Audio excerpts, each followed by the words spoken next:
বোনেরা, এছাড়া এখানে যারা উপস্থিত পথ চলতি মানুষ, যারা গাড়িতে আছেন, পায়ে হেঁটে আছেন, নানাভাবে বিভিন্ন জায়গা থেকে আমাদের কথা শুনছেন, আপনাদের সকলকে আমাদের সংগঠন ত্রিপুরা তফসিলি জাতি সমন্বয় সমিতির পক্ষ থেকে অভিনন্দন জ্ঞাপন করছি।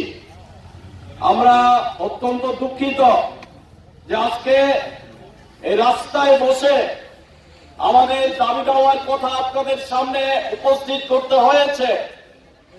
এই কর্মসূচি আমরা হঠাৎ করে নিইনি।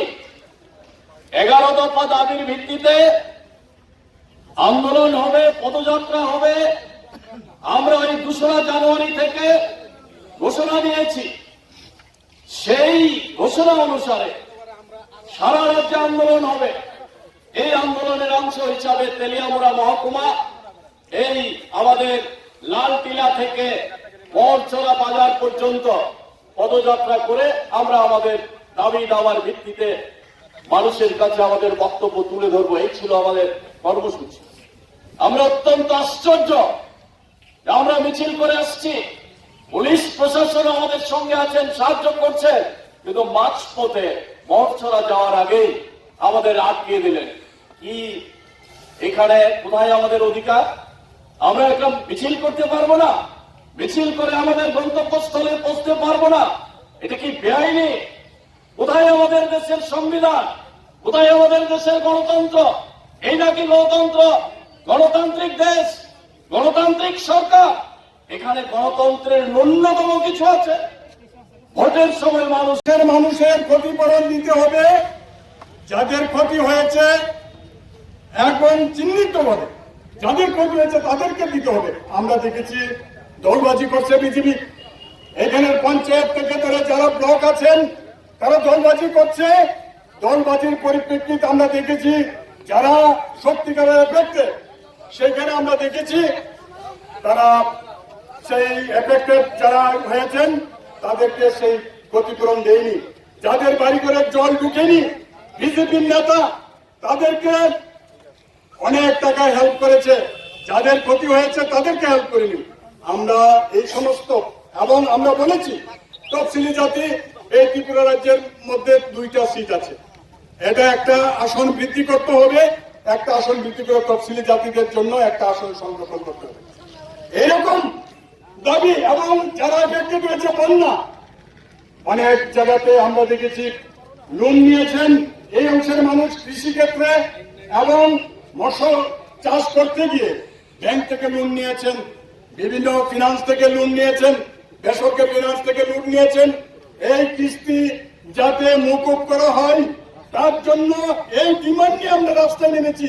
এই ত্রিপুরা রাজ্যের বর্বর সরকার, যেখানে মানুষের অধিকার নেই, আইনের শাসন নেই, সারা রাজ্যের মধ্যে চিঠিরও পড়ছে, এই সরকার আমরা বলি না তুমি পদত্যাগ করো, এই সমস্ত বিষয় তুমি লক্ষ্য করে এটা কন্ট্রোল করো, তুমি নিয়ন্ত্রণে আনো।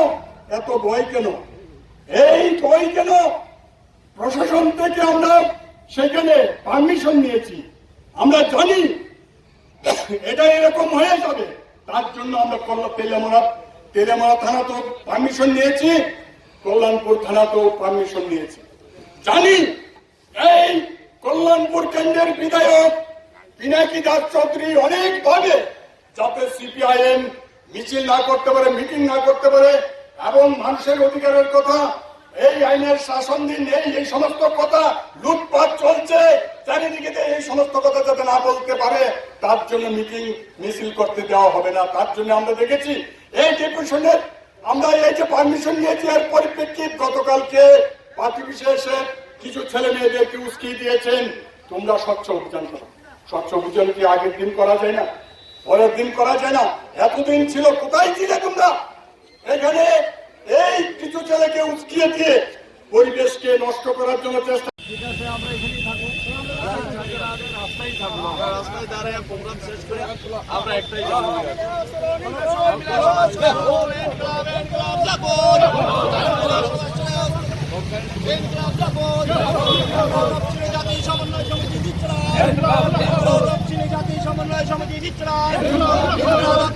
সমন্বয় সমিতি ডাকে আজকের এই জমায়েতে দলে দলে যোগ দেন।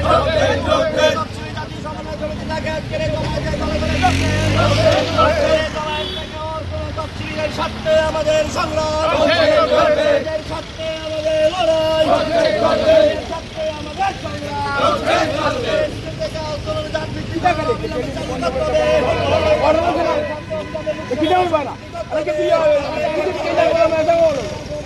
আমরা রান্না স্যার আমরা অধিকারী করতাম না।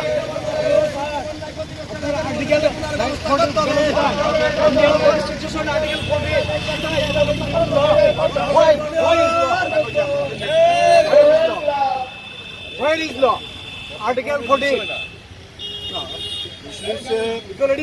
আমরা তফসিলি জাতি সমন্বয় সমিতি এবং মৎস্যজীবী এই দুইটা সংগঠনের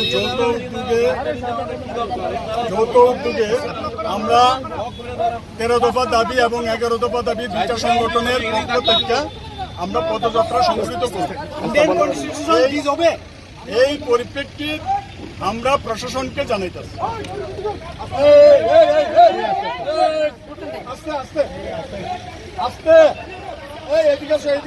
ইন্ডিয়ান কনস্টিটিউশন মানবেন না, ঠিক আছে? তো এই ডিমান্ড আর কিচ্ছু না। ডিমান্ডগুলির মধ্যে আপনারা জানেন, আমরা অনেক জায়গাতে প্রচার করছি যে আমাদের সংগঠন তীব্র তফসিলি জাতি সমন্বয় সমিতি এবং মৎস্যজীবী ইউনিয়ন এখানে 13 দফা দাবির ভিত্তিতে আমরা পদযাত্রা সংগঠিত করব। এই পদযাত্রার মধ্যে এই দাবি সনদের মধ্যে আছে, আমাদের দাবি সনদের মধ্যে আছে রেগাই 200 দিনের কাজে তোমরা যেহেতু প্রতিশ্রুতি দিয়েছো তোমাদের গভর্নমেন্ট এটা চালু করো। 325 টাকা 350 টাকা বলেছিলে নির্বাচনের আগে, রেগার মজুরি দেবে, এটার জন্য তোমরা কার্যকরী পদক্ষেপ গ্রহণ করো। এবং মৎস্যজীবীরা এই যে গত ফ্লাড হয়ে গেল আগস্টে, ফ্লাডে সারা ত্রিপুরা রাজ্যের মধ্যে 8টা ডিস্ট্রিক্টে এফেক্ট, এর মধ্যে প্রায় 17 লক্ষ মানুষ এফেক্টেড। বিশেষ করে একদিকে এলাইট, কৃষক, মৎস্যজীবী যারা আছেন, তফসিলি অংশের ছেলে মেয়েরা তারা লেখাপড়া বন্ধ হয়ে যাচ্ছে, স্কুলে যেতে পারছে না টাকা পয়সার জন্য। বিদ্যাজ্যোতি প্রকল্পের নাম করে এখন স্কুলে ভর্তি হতে গেলেই 1,500 থেকে 2,500 3,000 টাকা দিতে হবে। কোথায় পাবে সেই টাকা?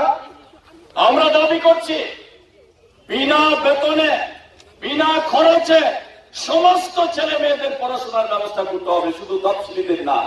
সব গরিব গরিব ছেলে মেয়েরা যেন ওই ইউনিভার্সিটি পর্যন্ত বিনা পয়সায় পড়াশোনা করতে পারে, সেই দাবি আমরা করছি। আমরা দাবি করছি বিনা পয়সার চিকিৎসার ব্যবস্থা করতে হবে। আজকে কি আছে হাসপাতালগুলিতে? হাসপাতালে গেলে সেলাইন থেকে শুরু করে সুই সুতার সমস্ত কিছু কিনতে হয়। হাসপাতালে ডাক্তার নাই, ঔষধ নাই, গরিব মানুষের চিকিৎসার কোনো সুযোগ নাই। আর স্কুলগুলি বন্ধ হয়ে যাচ্ছে, শিক্ষক নেই, শিক্ষক নিয়োগ হচ্ছে না। এর মধ্যে প্রায় 1200 স্কুল বন্ধ করে দিয়েছে।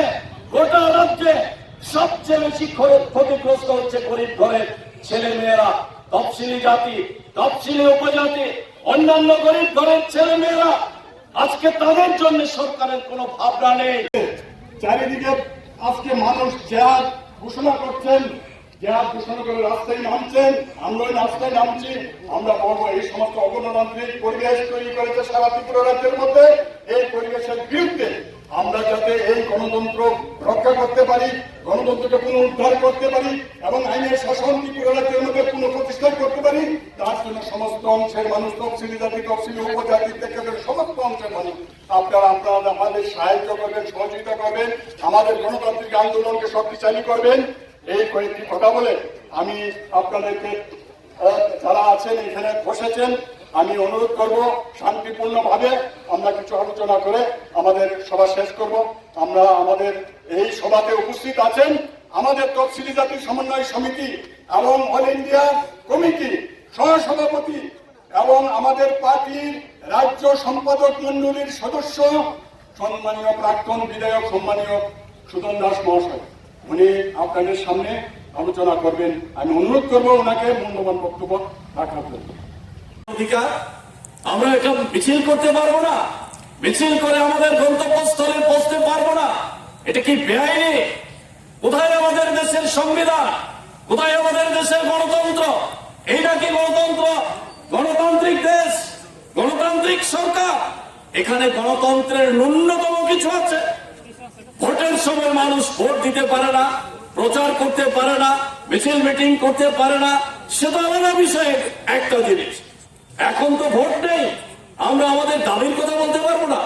তফসিলি অংশের ছেলে মেয়েরা তারা লেখাপড়া বন্ধ হয়ে যাচ্ছে, স্কুলে যেতে পারছে না টাকা পয়সার জন্য।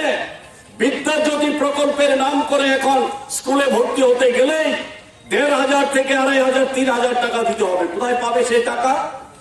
আমরা দাবি করছি বিনা বেতনে, বিনা খরচে সমস্ত ছেলে মেয়েদের পড়াশোনার ব্যবস্থা করতে হবে, শুধু তফসিলিদের না। সব গরিব গরিব ছেলে মেয়েরা যেন ওই ইউনিভার্সিটি পর্যন্ত বিনা পয়সায় পড়াশোনা করতে পারে, সেই দাবি আমরা করছি। আমরা দাবি করছি বিনা পয়সার চিকিৎসার ব্যবস্থা করতে হবে। আজকে কি আছে হাসপাতালগুলিতে? হাসপাতালে গেলে সেলাইন থেকে শুরু করে সুই সুতা সমস্ত কিছু কিনতে হয়। হাসপাতালে ডাক্তার নাই, ওষুধ নাই, গরিব মানুষের চিকিৎসার কোনো সুযোগ নাই। আর স্কুলগুলি বন্ধ হয়ে যাচ্ছে, শিক্ষক নেই, শিক্ষক নিয়োগ হচ্ছে না। এর মধ্যে প্রায় 1200 স্কুল বন্ধ করে দিয়েছে। গোটা